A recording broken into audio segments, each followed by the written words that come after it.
Hey everyone, good afternoon and thank you for joining. Currently, I'm a data scientist working with PayPal.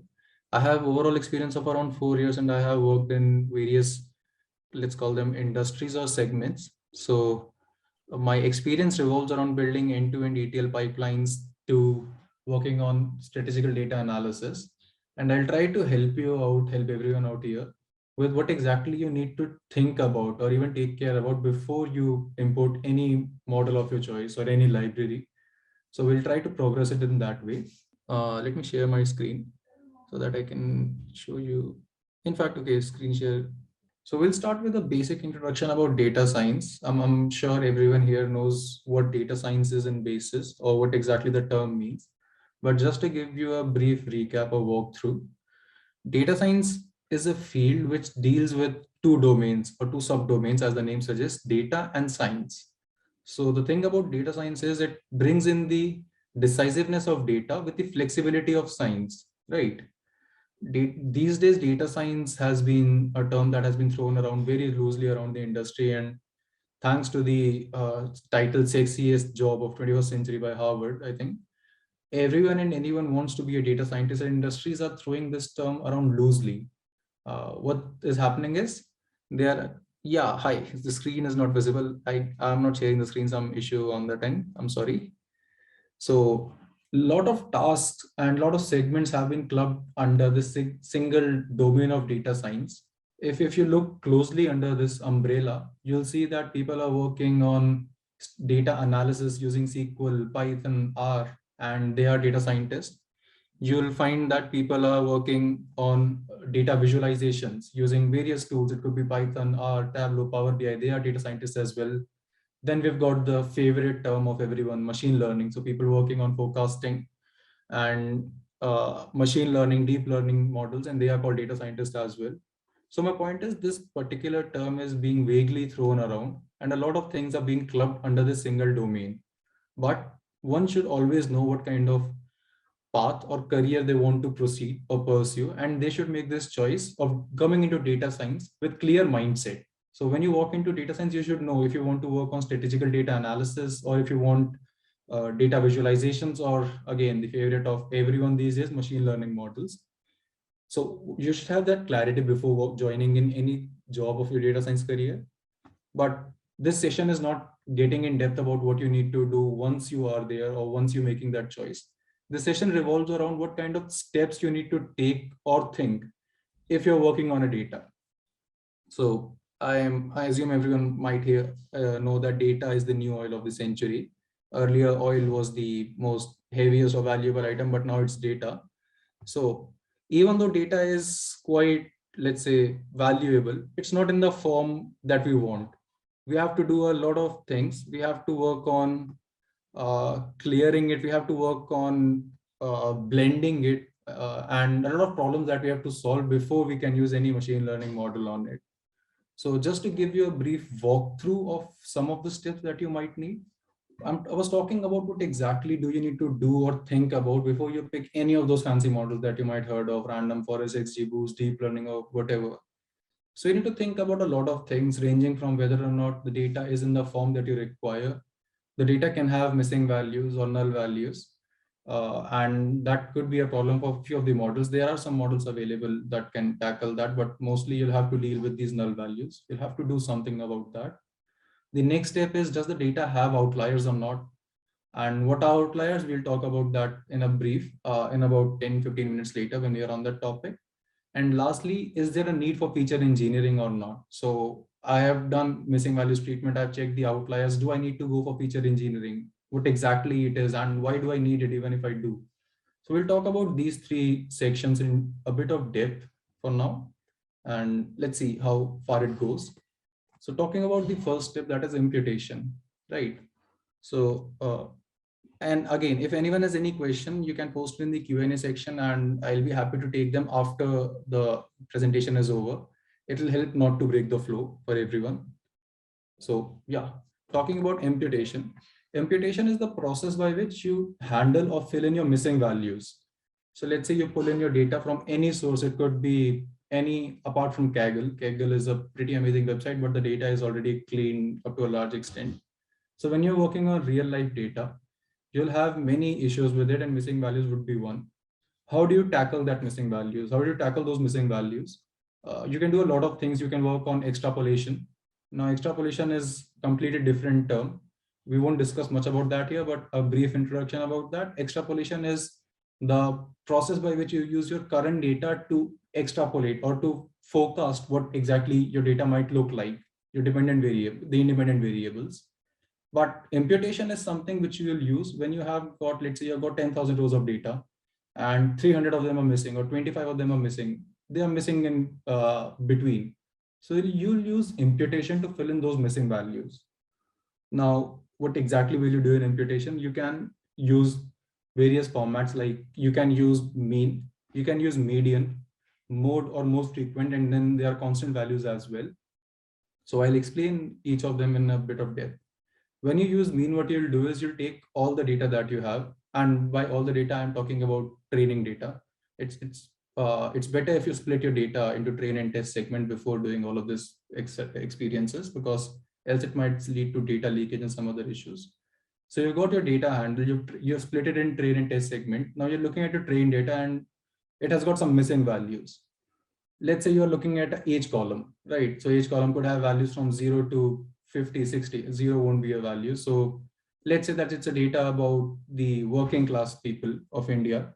So the values would range from 18 till 55 somewhat. You have 10,000 rows of data and around 50 of them are missing. You have to deal with those missing values, right? The most simplest option that you can think is you can drop those rows. If you have millions of rows of data and 50, 60 values are missing, you can drop them. It won't create much of a hassle because you still have enough data for your model to train on. But in other scenario, when you cannot drop those rows, when you have to do something, you can either go for mean. Now, mean, as the name suggests, all you will do is you'll simply take the average of all the available values in each column, and you'll use that average value to fill in those missing rows. Why can't you use mean, or why shouldn't you use mean? Mean is highly sensitive to outliers, right? Outliers, as I said, will come in the next section, but just bear with me for now. What will happen is, let's say that your age values, they range from 18 till 55. You take the mean value comes around 35 or 36, depending upon your distribution. You're good to go. You can fill in those 36, you can fill in that 36 value in those missing cells, and your data looks amazing. But what if your data contains outliers? Let's say due to some issue, some human error, or you took the data via online form or something, and few people, they made some mistakes, or it could be any issues, and the age got entered to 1,000. So now you have 10,000 rows of data. Hi, I guess Pawan, if it's not an issue, can you post your question in Q&A? We'll take it right after this session if it's not so urgent.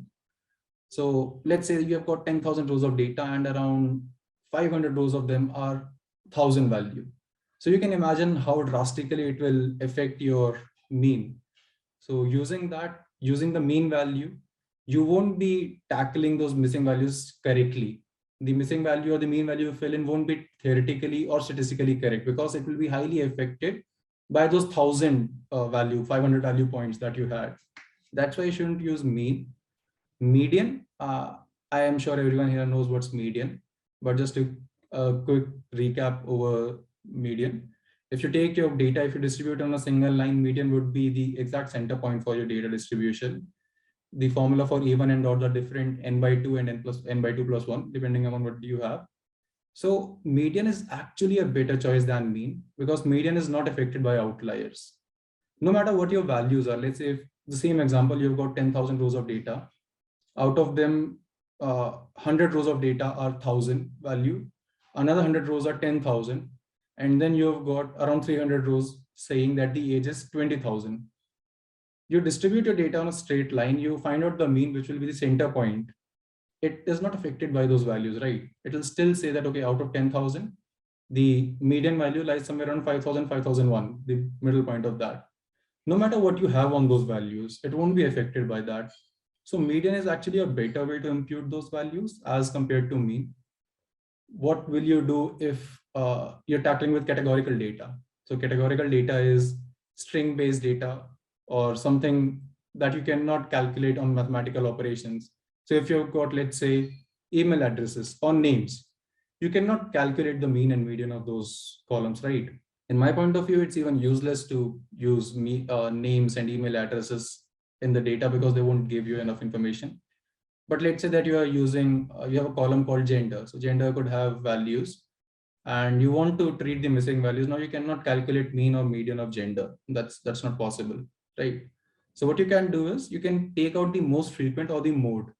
Now, I'm sure mode and most frequent are pretty simple in themselves, but it's the value that occurs most in the given data. So you've got data distribution for gender, male and female values, 10,000 rows, 3,000 are male, and let's say 6,500 are female.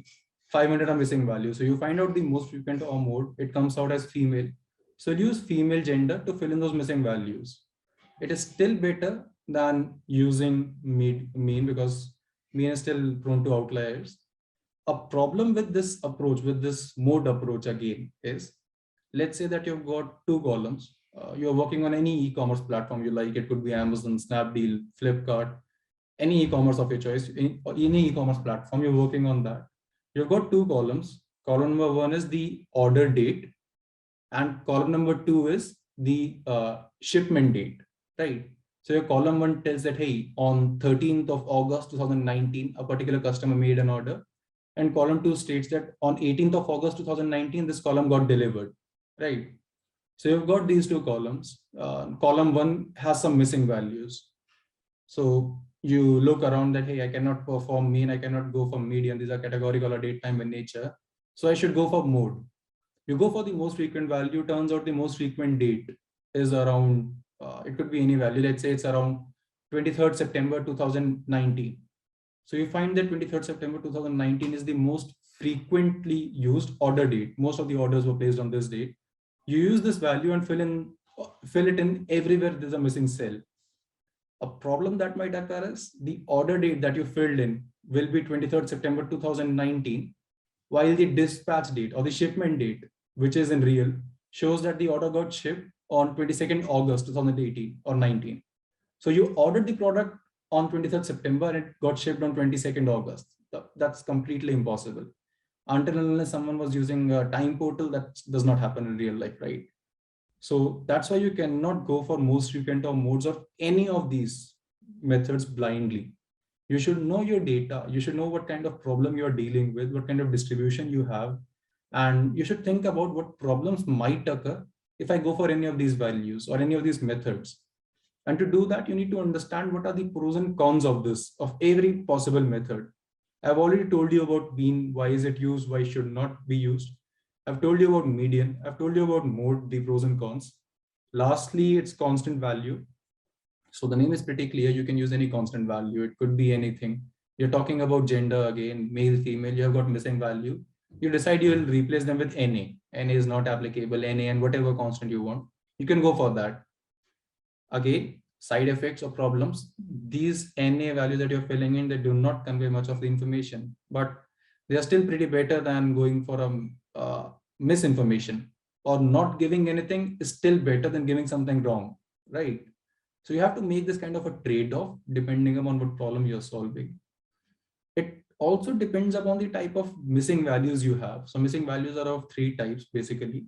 Missing completely at random, missing at random, and missing not at random. So MCAR, MAR, and MNAR.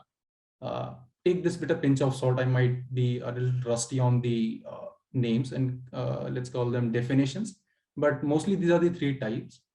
And missing completely at random is when a value or a missing value has no reason of being missing. So it could be a human error, a system error, or anything, but it's a randomized value. I'm talking about what? I'm talking about the date of order. The date of order is missing. There is no reason or specific reason why anyone would not want to present the date of order, right? So if those values are missing, it's MCAR, missing completely at random. Then there is MNAR as well, the completely opposite, missing not at random. So I'm looking at a data set. It has two columns, age, and in fact, it has two columns, three columns in total, age, gender, and salary.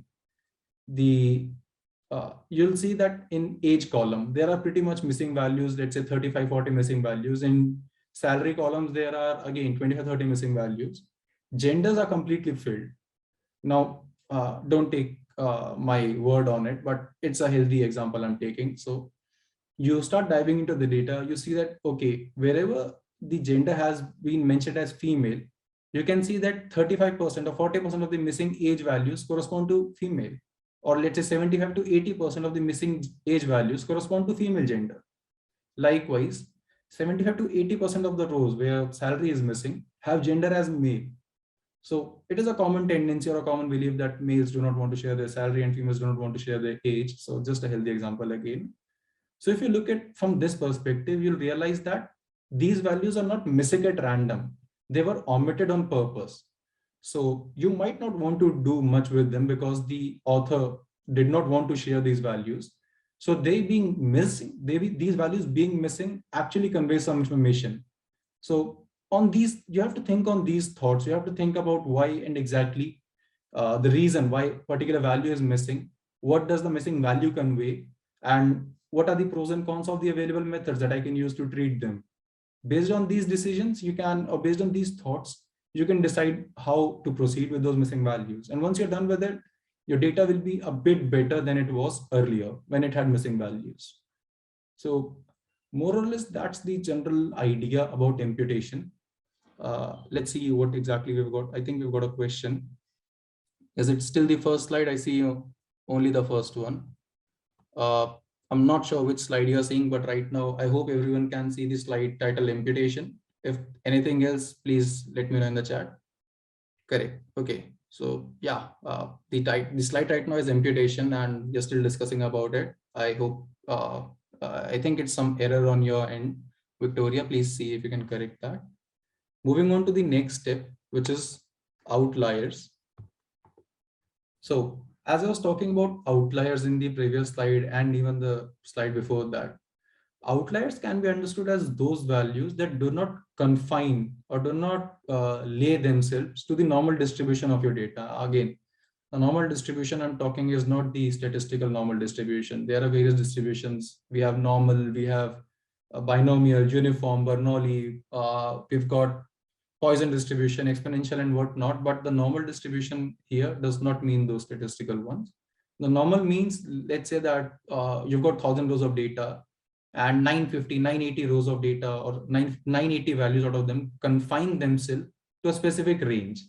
Again, let's say the age example. So you have 1,000 age values of 1,000 different people and 980 values out of them fall in the range of 18 to 55. It's a working class data. So 18 to 55 seems, or 18 to 56 or 58, whatever you want. Let's take it 18 to 58. 980 rows of your age values confine themselves to this range, 18 to 58.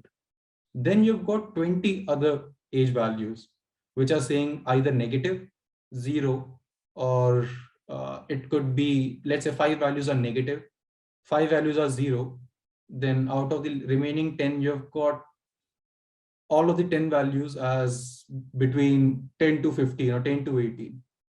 Now, if you look at the data this way, you'll say that these values, these 20 values are outliers because they do not confine themselves to what the other majority part of data is telling. The majority of data says that, hey, the age should lie between 18 to 58. 98% of data says that, but these 2% of these values, they're saying that, hey, we are not going to lie in this range. We lie in some other range. So these are outliers. Now, what could be the possible reasons why these values occur? Let's look at these 3 different values that I was talking about to understand why they might have occurred. The first set would be the negative value or the 0 values. So someone has entered their age as -10 or something. Someone entered as 0. So theoretically, it's not possible for anyone to be negative or 0 age, right? That's not possible for anyone. So these values, if someone was not tricking or pranking with your system, these values have to be due to a human or system error. It's not real values. Either someone tricked your system, someone was having fun, or system crashed at some point. That's why these values are coming. And they do not make much sense to your data. Your model is better off not knowing that people could be 0 or negative aged as well. You do not need that information, right? It's an error present. The other segment or the last segment, that was people stating that their age is between 10 to 18. Now that's an outlier based on your data, but those values are real. So people could be 10 to 18 years of age. People are 10 years old, 11 years old, 18 years of old. Just because they do not confine themselves to majority of the data does not mean they are incorrect. They are outliers. They are outliers, no issues, no doubt about that, but they're not incorrect. They are real values. This is fall out of the range that other data lies themselves in. Does not mean you have to get rid of them. But we will talk about the treatment in the next point. So let's say that now you have, I hope you have got a brief understanding of what outliers are. If anyone can give me a yes or something in the chat, if you've got a brief understanding of what outliers are. Yes, thank you. So next step would be, how do you detect outliers? So now you know what outliers are, you're out looking for them. But how do you detect what outliers are? So outliers can be detected using various methods. We've got statistical tests like Z-score. We've got IQR or interquartile range. Then you've got the most easy, or the let's call them most appealing methods, the visual methods, box plot and scatter plot as well. So we'll start with the Z-score method. Z-score tells you that if you take out the Z-score value of any data, the equation, I'll share it after this. But if you find out the Z-score or the standardized value for any cell, it should lie in the range of -3 to +3 for that particular value to not be an outlier. Now, the intuition behind this would go into the empirical formula for normal distribution. So just a brief hint on that. The empirical formula states that 99.8% of your data, assuming your distribution is normal, so 99.8% of your data should lie in ±3 standard deviation of your mean. So when we use that intuition, Z-score says that if whatever value you're looking at, if it lies between, if the value, the Z-score value for that row is less than equal to 3, or it lies in the range between -3 to +3, your value is okay. If it is less than -3 or greater than 3, it's an outlier. How do you calculate the Z-score? Z-score is pretty simple. All you'll do is you'll take your value. Let's say that your value is X. So the equation would be X minus mean of the data divided by the standard deviation. So the equation is Z equal to X minus mu by sigma. X is your current value, mu being the mean, and sigma being the standard deviation of the data that you're observing. So if the outcome of this particular equation is less than -3 or greater than +3, it's an outlier. Else, it's a, let's call them normal or good to go points. Do we have any questions? Session will be more interactive. Okay, let me do one thing. I'll get on the interactive part, I'll get on the visual part or the data part after this slide, or after we have gone through the topics. I'll give you a brief example of what exactly these values might look like. It will be helpful, agreed. But moving on the next point, the IQR or the interquartile range. So IQR is another formula, another equation that you can use to identify what values are outliers and what are not. IQR is the range of values that lie between first quantile and third quantile. So does anyone here know what quantile, 25th quantile, 50th quantile, what these values specify? Any yes or no in the chat? Okay, I'll tell you in brief. Yes, amazing. For the other people, I'll tell you in a brief idea. So let's say that you have got a data distribution, descriptive statistics, amazing, Chandrasekhar.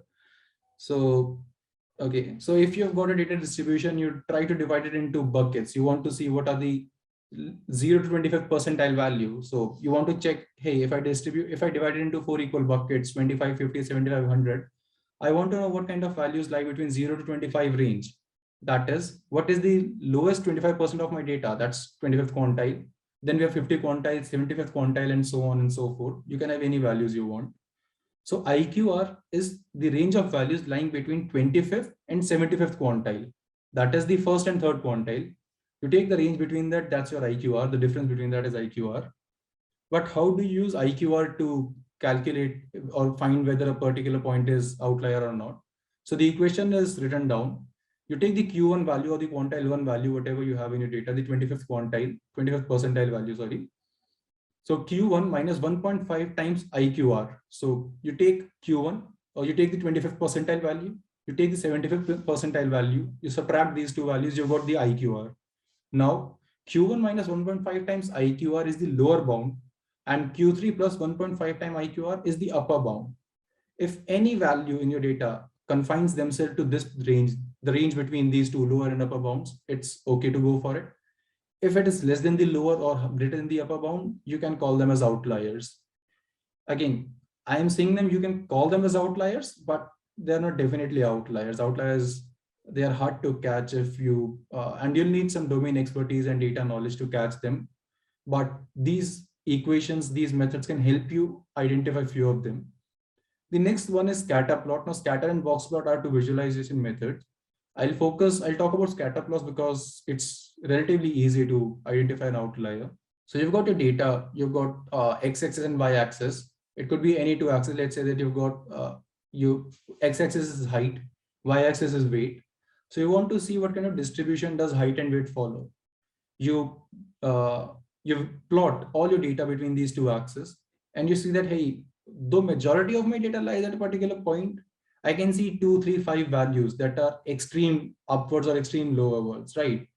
You can say that, hey, on a general note, my height and weight are related on, let's say, 22 point something basis. So my weight is going to be 22 times my height in meters or something random. But there are 4 points which states that height is 5 feet, but the weight is pretty low or pretty high. We have different body types, right? So the values could vary. So if you see those points in the extreme corners that do not confine themselves to the majority of distribution, those are outliers for you. And it's pretty easy to spot them if you use this method as well. It's not statistical, it's more of a visual method. So it kind of helps people to identify these values. So let's say that you have done all these tests, whichever test suits you. It could be scatter plot, box plot, Z-score, IQ, or whatever suits you. You've done that. You found out what exactly are the outliers or which points are outliers. Now, what do you want to do with them? There's a common notion floating around that outliers need to be treated. You need to do something about them, else your model will not be optimal or something. But that's not completely true. Not every outlier is bad. As I mentioned earlier, outliers could be due to many reasons. It could be a system or human error. It could be real values as well. So let's take the age example again, right? Or let's take a different example. Let's say that you're working for any communication or telecom provider. You're working for Airtel, Jio, or something, and you've got the total number of minutes a particular person talks in a month, right? The talk time for the total number of minutes consumed on phone. You see that majority or 95, 98% of these values lie between 500 to 1000 minutes. That means 98% of your users, they consume 500 to 1000 minutes of their 1 month data. So they're talking to someone as they're talking on phone for 500 to 1000 minutes per month, right? 98% of them. Rest 1% is stating that the total minutes consumed is 10 lakhs, while the last 1% is stating that the total minutes consumed is 300 minutes or something. Now, I would like to ask the audience here if you can tell me, what do you think is more probable in occurrence? Is it possible to have people talking 10 lakh minutes on phone per month? Or is it more probable to have people talking 300 minutes a month on phone? Anyone, can you tell me in the chat? Let's say A is for 10 lakh being more probable or possible, and B is for 300 minutes being more possible in real life. A or B? A. Amazing. When, I mean, B is the, 300 minutes is more probable. I mean, I'm not degrading or demystifying anything. People can go for 10 lakh minutes. People are doing a lot of stuff these days. So 10 lakh is possible as well. But 300 minutes is actually more possible. And although, thank you. And although this 300 minutes does not confine to your data, does not mean it's wrong information or it's a misinformation. You need to do something about it. No, you don't need to do something about it. Today, 300 is actually falling outside your data distribution. It could be possible that tomorrow the distribution changes. People start talking less and something. And you need this 300-minute values. You need your model to know that, hey, these kind of values can come out. This is a possibility. You can observe these values as well. On the other hand, 10 lakh minutes, I would say possible, but not probable. It'll mostly be some error. It could be 10,000. In fact, 10,000 is even higher as well. So it could be 1,000, but 3 zeros got added by mistake or something. But you don't need that kind of value in your data. You don't want your model to learn that, hey, someone can talk 10 lakh minutes. even your model will start pointing out that something is wrong, right? 10 lakh minutes is not probable to do. So you don't want that kind of data which you know does not make much sense. But the one that does make sense, no matter what it states, it could be lesser or higher than the values. But if it is real data, if it is telling you some information, it is better to keep that. Now, what will you do about those 10 lakh rows, those rows that says 10 lakh minutes? You can drop them. If you've got a million rows of data and 100 of them says 10 lakh minutes, you can drop them, not an issue. But what if you cannot drop them? You can replace those values with IQR boundaries. So 10 lakh is again way over the upper boundary. Q3 plus 1.5 IQR would be very, very low than 10 lakh. So you can replace 10 lakh with Q3 plus 1.5 IQR value. And if it is less than the lower boundary, you can replace them with lower bound as well. You can use any other methods. You can go for mean, but I would recommend not to because it's sensitive to outliers. Your data will get corrupted up to a bit extent. You can go for median. You can replace those values using median as well. Just find out the median of your data, replace those outliers with that. And again, if the data is correct, if it's an outlier but still correct, it depicts real values, I'd recommend you keep them in your data. It will be helpful. What if 1,000 rows are there in that 500 are zero, other 500 ranges from 1 crore to 5 crore? What exactly are these values, 1 crore to 5 crore? I mean, what does 0 and 5 crore specify here? Can you help me? Mortgage. Okay. I mean, kudos that someone is paying 5 crores of mortgage. Amazing thing on that. But if it's saying zero, 50% rows are zero and 50% rows are 1 crore to 5 crore, it will again depend upon what kind of model you are building. I mean, if your model is focused on loan disbursements or the ROI you should charge, then I would say zero values are not giving you much information. If you're working for a bank and you want to check that, hey, are we giving the optimal ROI? Should we increase the interest? Should we decrease the interest? And you see that you've got 500 rows that says that these people are not paying any mortgage, they are rent free or anything. What kind of help will you get from that information to calculate the ROI? They're not going to be much useful for you, right? On the other hand, the one that are paying 1 crore to 5 crore mortgage, you can expect some information from them. You can see that, okay, what are the salary ranges? What is the age value? And some other features. And based on that, you can determine whether or not the ROI is optimal. So what to do with outliers will again depend upon the type of problem you're trying to solve. It's, I think, if I'm not wrong, it's a great saying. No fit. Okay, there is no silver bullet in simple terms. There is no silver bullet or free lunch. One specific thing will not help you solve every single problem on earth. If it was that easy, data science would be a piece of cake, but it's not. You need domain knowledge as well as data knowledge, right? It's data and science. You need both of them. So how you approach these problems, how you solve them will depend upon the type of problem, the kind of results you want, what you're trying to achieve. So I hope I was able to shed some light on your problem, Surya. Moving on to the next part. The next part is feature engineering. So feature engineering, I mean, is pretty clear in itself. It's two terms, feature and engineering. So for anyone who might not know, features are the columns in your data. So we call columns as features. What you mean by feature engineering is you can go crazy with your features. You can generate more number of features by combining them, by splitting them, whatever from your existing features. You can say that, hey, I've got way too many features. I do not want all of them. So you can go for feature selection. You can reduce your feature set size by saying, I want the top 10 best performing features out of these. Or we have a thing called cursor dimensionality. I won't discuss in depth about that, but in simple terms, cursor dimensionality means that you've got way too many features and way too less rows. So with a distribution of this type, when you have higher columns and not so high rows, your model is going to overfit. You need to reduce the columns. You can drop them, you can drop the non-top performing, but in a scenario where all of these columns, let's say you've got 100 features and 300 rows or 50 rows, 60 rows, somewhat close to that. You want to reduce your feature size, but 100, all of them are giving information, are valuable to your model. So you cannot drop any of them. That's when you go for dimensionality reduction techniques. You've got PCA, you've got LDA and various other autoencoders as well.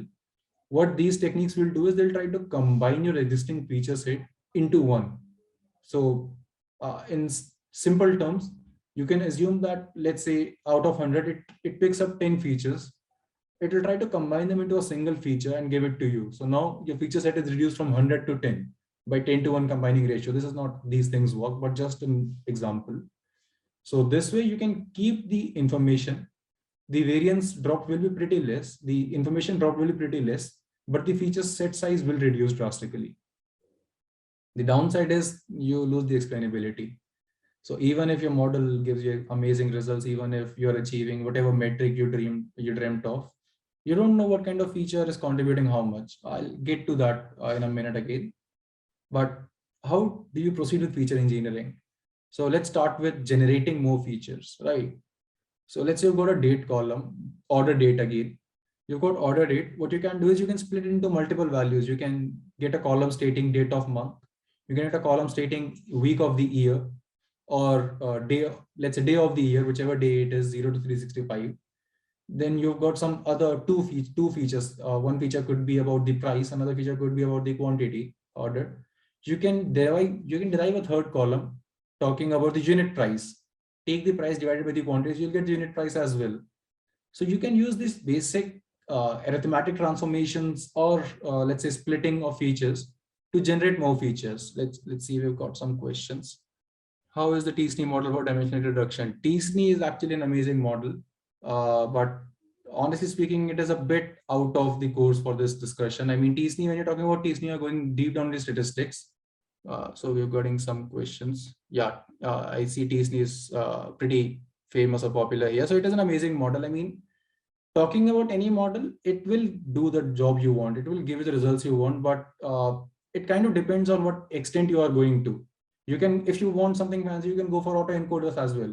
Autoencoders are simply, you take a neural network, you feed in your data, you take out the output from hidden layer, it's already encoded, right? You have reduced the dimensionality. But it depends upon what kind of problem you're trying to solve again, and what extent are you willing to go to. So you have to make a trade-off. You have to balance between these things to choose what you should approach. Rest, I'd say everything gets the work done. It's just how you want to approach it. So getting back to feature generation, you can use many techniques. As I mentioned, you can go for arithmetic transformations, you can go for splitting, you can go for combining them to get more features. And you do this when you do not have enough features. So let's say you've got 10,000 rows and 3 features. So that's not a pretty good scenario. Or let's say that you have got 3 columns and 100 rows of data. So it's pretty simple for your model to get anything out of it, and it is more likely to underfit. You will not be able to capture the pattern or information you want out of that. So you might want to explicit, or you want to extrapolate or generate more features out of these 3. That's when you can go for feature engineering. The second part is feature selection. So the most simple or the most commonly widely used example that I can think of is, you're working on grades prediction for students, right? You've got columns as the marks obtained in last year, the number of hours students spends on co-curricular activities, TV, whatever, the number of hours they spend studying. And based on these 3 columns, you're trying to predict the kind of GPA or CGPA they might get this year. Pretty amazing. You'll get the values, right? Now you're saying, hey, I'm also going to add gender column. I'm also going to add roll number of the student, the name of the student. I'm also going to add the address of the student, or the kind of atmosphere that was on the exam day, though it might be helpful, but not much. And you keep on adding random stuff in your columns, right? You fit your model, you train it, you go for the R-square test, the R-square score. R-square score has increased, and R-square score will always increase. If you keep on increasing your columns, it will either stay constant, but most likely it will increase. Does not mean the feature is useful. You check the adjusted R-score value, you see that, hey, initially with those 3 columns, the adjusted R-score value was 0.85. After I added these crap columns, these 4-5 useless columns, the R-score increased, but the adjusted R-score fell from 0.85 to 0.72. What does that mean? That means that although you increase the columns, you're not increasing the information. You're simply telling the model that, hey, this is some garbage, just learn it. It's not useful, right? You do not want your model to learn garbage. So you can either drop those columns, but how do you decide? Now, in this scenario, it's pretty easy to say that, hey, the gender, the name, roll number, address does not make sense. But it's not that simple always. Sometimes you'll have to be picky about which columns you want. And that's when you can use feature selection. That's another domain of feature engineering. You have various methods. So for regression, you've got F regression or something. Classification, you've got F classification. You've got specific functionalities in libraries. If I'm not wrong, in sklearn, the popular one, you've got feature selection as well. You can directly import that library and functionality and use this. What it will do is it will ask you that, hey, how many features do you want selected? Okay, I want 10% of the available features. I've got 100, I want just top 10, that is 10%.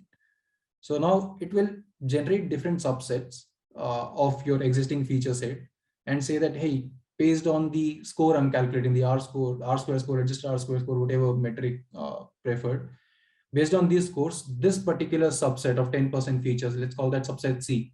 So out of 100 features, you want subsets of 10, you can get the combination value, it will be pretty high.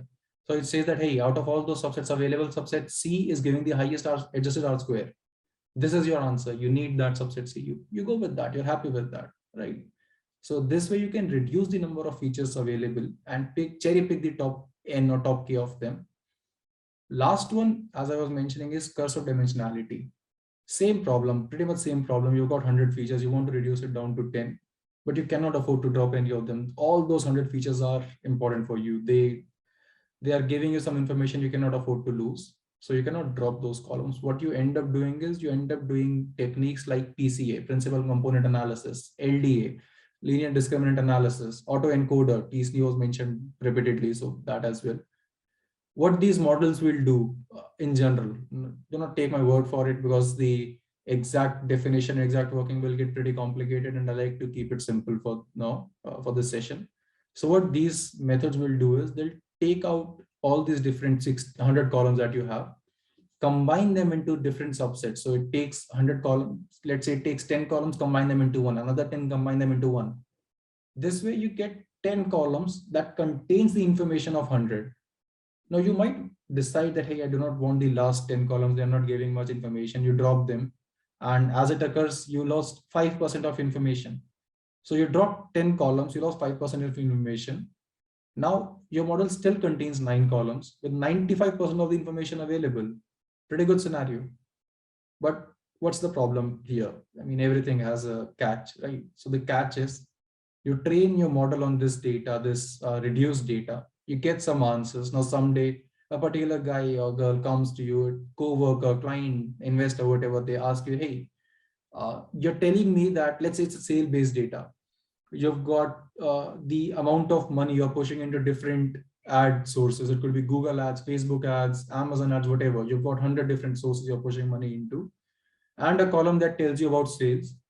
uh, so now what you do is you combine those 100 columns into 10 or 9, and you calculate the adjusted R score, whatever value, and the values comes out to be 0.95. You're pretty happy. Your team is happy. Your manager is happy. The client is happy. 0.95 score is pretty off the roof for them. 10 days later, they come to you and say, hey, although the model is good, can you help me out with what kind of sales I'm getting from Facebook ads? I'm pushing some money into Facebook. Just look at your model you have built and tell me what kind of ads I'm getting or how much contribution is coming from Facebook.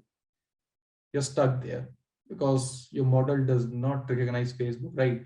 It got a combination of columns. So Facebook might have got clubbed with Google, YouTube, Amazon, Walmart, whatever ads, 10 columns got clubbed together. Facebook was one of them.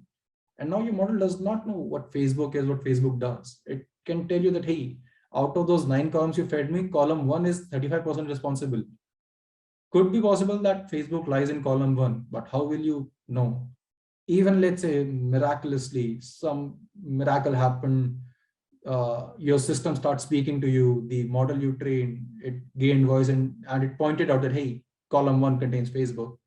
How are you going to know that out of all those 10 columns that have been combined into column 1, how much contribution is Facebook making? You do not know that, right? So that's the kind of issue with these techniques as well. And you have to check what kind of problem you are facing, what kind of solution you want, what are the trade-offs, and up to what extent are you going, or are you willing to go? Based on these things, you have to make these decisions about whatever we discuss about imputation, about feature engineering, about outliers, and there are pretty other stuff as well. We have got skewness, we have got kurtosis. I won't discuss about them right now. They might get a bit descriptive in nature, but for this session, let's keep it at these three things. So once you've dealt with all this, you look at the data and then you'll start thinking about, hey, based on everything I have right now in front of my screen or on my screen, I might think about using this model or this fancy ML model. For some problems, even machine learning is not even required, but assuming you want to use that, it is required. After cleaning your data, after processing it, after feature engineering, that's when you look at it and start thinking about what kind of model you want. If you go in the reverse cycle, if you look at the data and you're like, hey, I'm going to use random forest no matter what, the outcome will mostly not be what you're expecting, right? So you need to do these things, you need to think of these things. And I know I'm repeating it again and again, but trust me on this, you need domain knowledge as well as data knowledge before you do anything. So let's see, you've got, I think, two questions. Is there a thumbnail rows feature optimal for Aurora promotion? No, there is no thumbnail for the ratio, as again mentioned. It all comes down to what problem you're solving and the what kind of a data you have in hand, right? So for some data, let's say that the example I took about predicting the grades. So you might say that, hey, I've got three features: the number of hours student studies a day, number of hours they spend playing or watching TV or co-curricular activities, and third one being their average performance for past 5 years. Based on these three columns, you've got 100, 200 rows of data. You're good to go for prediction. Your data is not that complicated in nature. This is a pretty simple linear regression. If you plot it, you'll see a somewhat straight line between these three values or four values, and you're sorted for it. That's good. But what if you're trying to predict the sales value that I was talking about? So that's a different domain called marketing mix modeling, where you take into account the kind of sales each advertisement source might be deriving or might be driving. You want to know what kind of sales I'm getting from Facebook ad, what kind of sales I'm getting from Google ads. There you'll need all those columns that you're putting money into and a decent, I'd say, in fact, more than decent number of rows, because that information is pretty complicated to capture. So there is no thumbnail or rule of thumb for this ratio. It again depends upon what you are doing, what your objective is, and what you want to achieve out of it. So these, you have to keep in mind these things before making any decision. And I'll repeat it once more on the cost of being repetitive. Do not start thinking about pulling in ML model as soon as you start hear the term data science. As soon as someone comes to you stating, hey, I'm solving a data science problem, do not directly jump into machine learning. Think about data first. Look at the data, see what kind of problems it has, what story the data is trying to tell. And once you identify the shortcoming, the pitfalls, think about how you can solve them if they need solving. As I mentioned in the imputation case, when the missing age values confined to female gender more and the missing salary values confined to male gender more, that kind of data does not need much tampering, right? That those missing values in itself are information. On the other hand, talking about outliers, as everyone said, those 10 lakh minutes consumed a month is a pretty huge value. So you might need to do something about that. So identify the pitfalls and see if at all they need correction, and if they do, what kind of correction or corrective measures can you take. Once you are through with that, then start thinking, do you even need a machine learning model? And if you do, if the answer is yes, then it's the time to start thinking about, hey, what kind of model do I need? What story does my data tell? What distribution it follows? Make that choice based upon your data and not simply based upon what model you like or what is the most fancy model going around. Hey, I read XGBoost is the model that wins Kaggle competition. I'm going to use XGBoost. That's not going to work, right? You need to make those decisions carefully after you're done with the data. Now, I'll try to show you some examples. I mean, I do not have anything stored right now, but I'll try to pull something out. I guess we are pretty much out of time, so I won't be able to do much, but let me give you something. So let's say, again, I'll simply tell you what exactly we already discussed. Let's say you've got age column.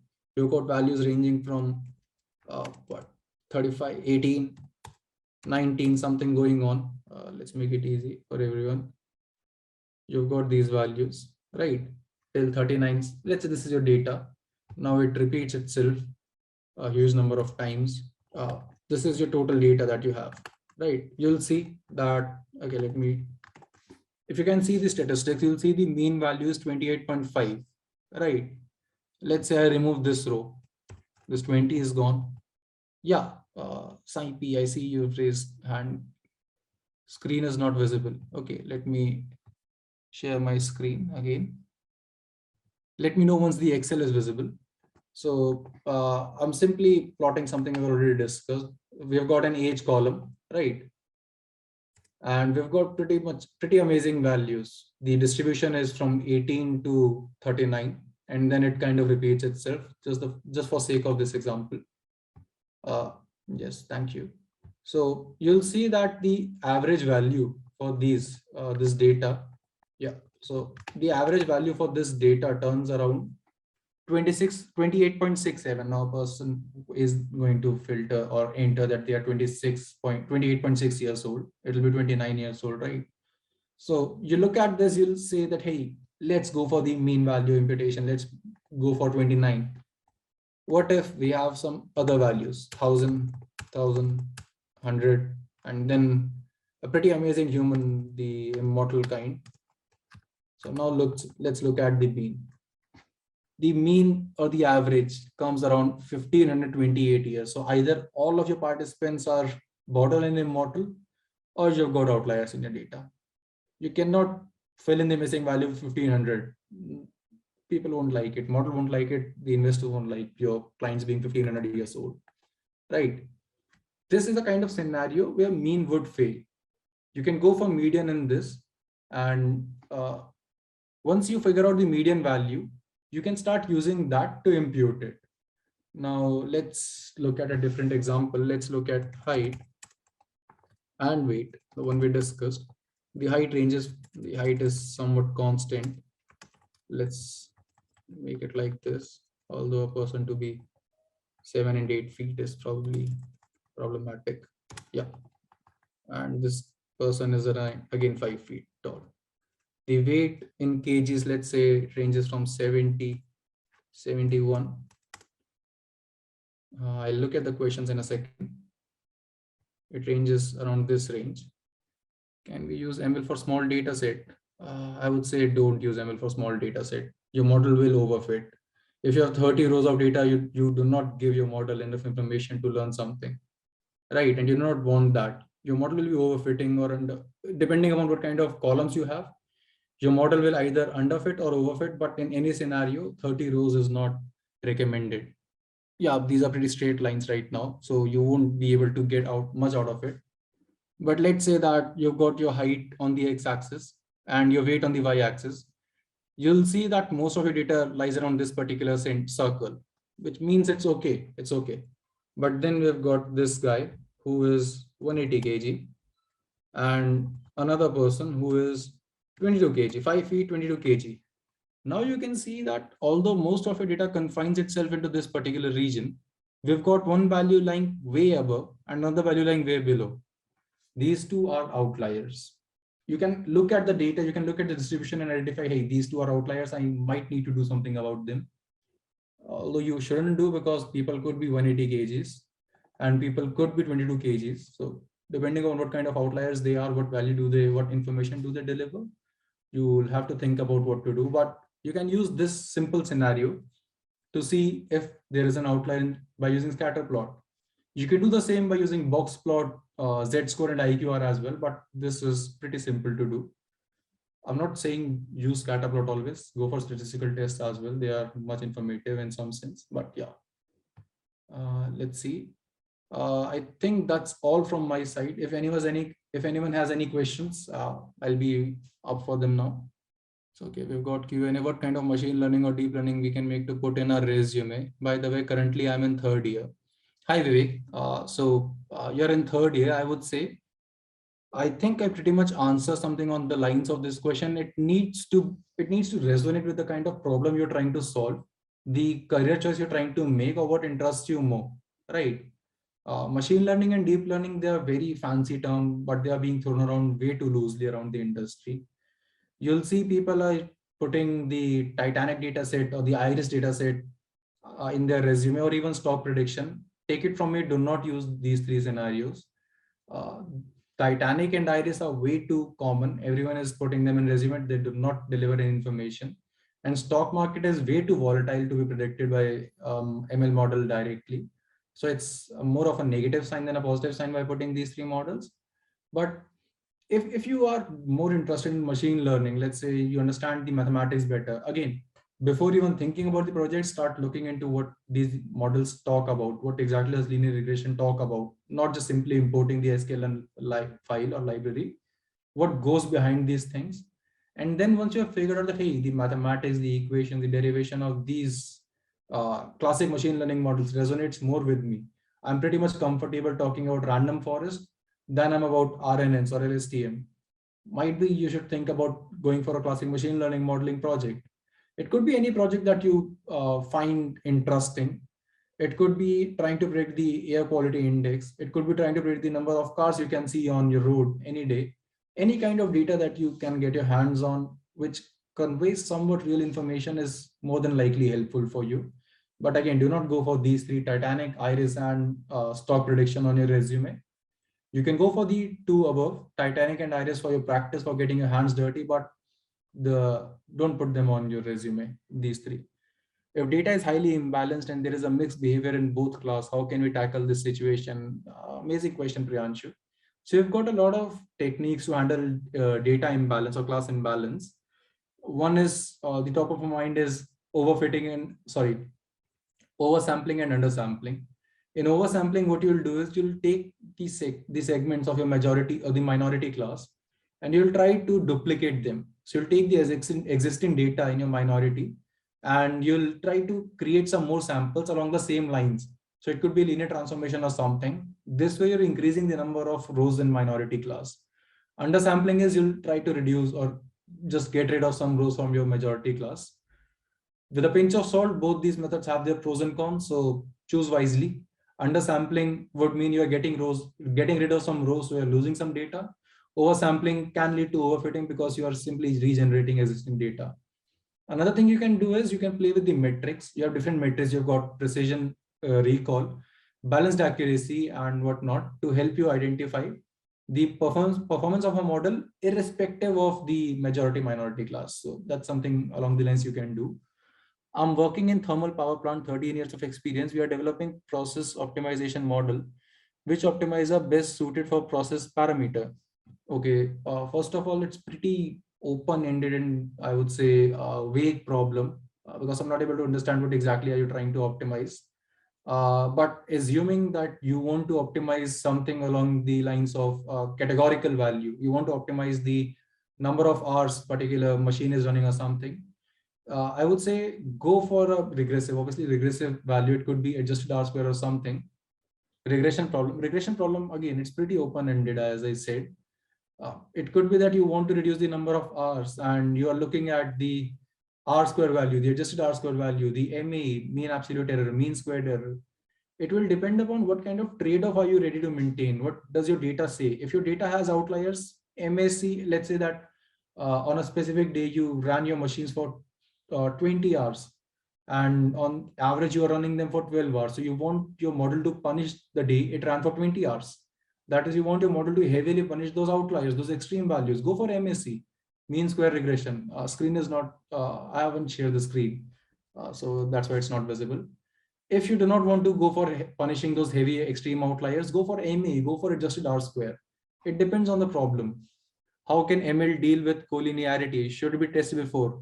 So multicollinearity is exactly an issue that kind of troubles linear regression. It should not be there. Other models like random forest, bagging, boosting models, they're not much affected by multicollinearity. But if you have multicollinearity present and you're thinking about using linear regression, I would suggest going for some tests like VIF, variance inflation factor. Run this test on your data, it'll tell you some kind of values. Then based on the values you get from this test, you'll identify that, hey, which two columns are closely related or which columns can be derived from other columns. You can either drop those columns if they are pretty explanatory or pretty derivative. You can go for PCA on this dimensionality reduction on this. That way you can deal with them. But collinearity is an issue with specific models, linear regression to be more precise. Other models like XGBoost and random forest not much affected by that. Got any resource for finding feature importance? Shapley, any idea where I can get resources? Shapley is actually an amazing feature tool, I would say. but Shapley will not tell you the feature importance exactly. Shapley, so there is a confusion around Shapley that I have noticed. Shapley is not telling you what kind of importance a feature conveys. Shapley is telling that, hey, if I'm taking the average prediction of my data set and I'm taking the prediction that my model got for, so let's say I have 1,000 rows of data, the average prediction is 500 and row number one predicted 300. So there's a difference between of 200 between the current prediction and the average prediction. Your Shapley will tell you how much your current feature contributed in getting that difference of 200. It will help you out if you're working with marketing mix modeling. You want to get those contribution for ads and revenue, but there are other simple things as well. If you want feature importance, you can go for random forest feature importance. So models have their own feature importances. You can go for random forest. You can go for XGBoost. If you're working with linear regression, the coefficient of any column is its feature importance. All those who haven't answered the feedback, okay, that's not so. Machine learning or deep learning projects, I think I've answered that, Vivek. Is this possible you illustrate what you're talking about? I hope I've conveyed something. Any example where you can use IQ or outlier capping in practical situation? So again, as I said in the discussion, 10 lakh minutes per month is pretty improbable. Might be a good place for you to start looking into for IQR or any other replacement. How can we interpret the PCAs? The PCA or the principal component axis tells you what kind of variance has been captured by the single principal component. So PCA is a bunch of principal component axes clubbed together. The goal is to minimize the number of columns while maximizing the variance captured. The value or the importance of the individual PC is the amount of variance they have captured. And there are pretty much different tests. I'm not sure I remember the correct name, something with screen test or something that can tell you the amount of variance you have captured. But how to interpret to PCS or how do you calculate them? It depends. There are various formulas. So the most basic two I can think of is you'll get the projection of incoming data on a principal component axis. You can either try to reduce the distance between the projection or maximize the distance of the projection from your origin. These are the two ways, the most simple ways in which you get the PCs. Then, yeah, I think I've answered pretty much any and every question. If there is any other question, I'd say please shoot it out on my LinkedIn. We are already out of time. But if anyone has any other question, shoot it out on LinkedIn. I'll be more than happy to answer. Thank you. Thank you everyone for joining in. Should I last one? Okay, let's catch it on LinkedIn. Thank you everyone.